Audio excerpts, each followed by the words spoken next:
আসসালামু আলাইকুম রহমতুল্লাহি ওবারাকাতু। আমি doctor Fazle Mobin Talukdar, BA MS, bachelor of Ayurvedic medicine and surgery.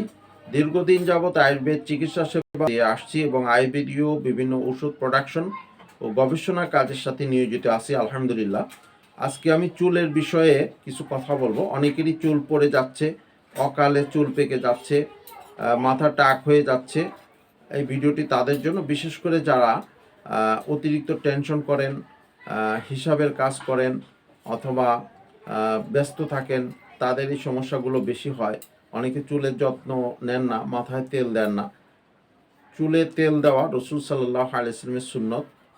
রসুল সাল্লাল্লাহু আলাইহি সাল্লাম মাথায় এত তেল দিতেন যে টুপির নিচে একটি কাপড় পরা লাগতো। কাপড়টি দেখলে মনে হতো যেন তেল মোছাতে না। আমাদের মুরব্বীদের কিছু কথা আছে, তেলে চুল তাজা, জলে চুন তাজা, ধান শুকায় ঘাটায়, মানুষ ঘাটায়, মুরব্বীদের কথা। তো চুলে তেল দিলে চুল সুন্দর মতো গজায়, ভালো থাকে, সহজে পাকে না। আবার চুলের মধ্যে যারা কলপ করেছেন তাদের চুলটা বন্ধ হয়ে যায়। গাছের গোড়া পাকা করে দিলে সিমেন্ট দিয়ে যেমন বন্ধ হয়ে যায়, তেমনি চুলের গোড়ায় কলপ করলে চুলগুলো বন্ধ হয়ে যায়। চুলের ভিতরে তেল পানি কিছুই ঢুকে না। আবার চুলের মধ্যে সয়াবিন তেল ঘি লাগলেও চুল পাকতে পারে। বেশিরভাগ মানুষ খাওয়ার পরে সাবান দিয়ে হাত ধোয় না। এই হাতগুলো বাসের হ্যান্ডেল, অটোরিকশার হ্যান্ডেল, মেট্রো রেলের হ্যান্ডেল, পানি খাওয়ার গ্লাস, অজুখানার কল, নামাজের স্থান প্রভৃতি জায়গায় মানুষের হাত লাগে। হ্যাঁ, যারা এই সমস্ত জায়গায় হাত লাগাচ্ছেন তাদের হাতে সয়াবিন তেল এবং ঘি লেগে যাচ্ছে। এই হাতগুলো দিয়ে মাথায় চুলকালে অথবা দাড়ির মধ্যে ঘন ঘন হাত দিলে চুল পাকা শুরু হবে। এই জন্য মাথা বা চুলে হাত দেবার আগে হাত দুটো সাবান দিয়ে ধুয়ে নিতে হবে। আমার বয়স এখন 50+, 52 এর মতো।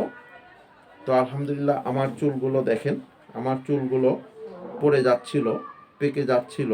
আলহামদুলিল্লাহ আমি আমার নিজের ফর্মুলা মোতাবেক কিছু জিনিস ব্যবহার করে চুলগুলো আল্লাহর রহমতে ফিরে পেয়েছি।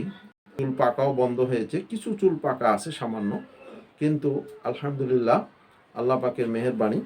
এই জন্য আপনারাও যদি এই মেডিসিনগুলো ব্যবহার করেন, চুলের মধ্যে নিয়মিত তেল লাগান এবং কিছু নিয়ম কানুন মেনে চলেন, ইনশাআল্লাহ আপনাদের চুলও ভালো থাকবে আশা করি।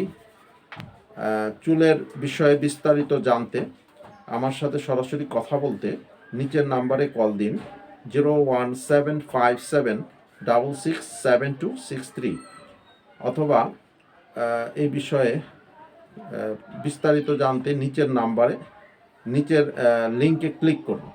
এই বিষয়ে বিস্তারিত জানতে নিচের লিঙ্কে ক্লিক করুন। ধন্যবাদ। আসসালামু আলাইকুম ওয়া রাহমাতুল্লাহি ওয়া বারাকাতুহু। অশ্বরোগ, চুলের রোগ।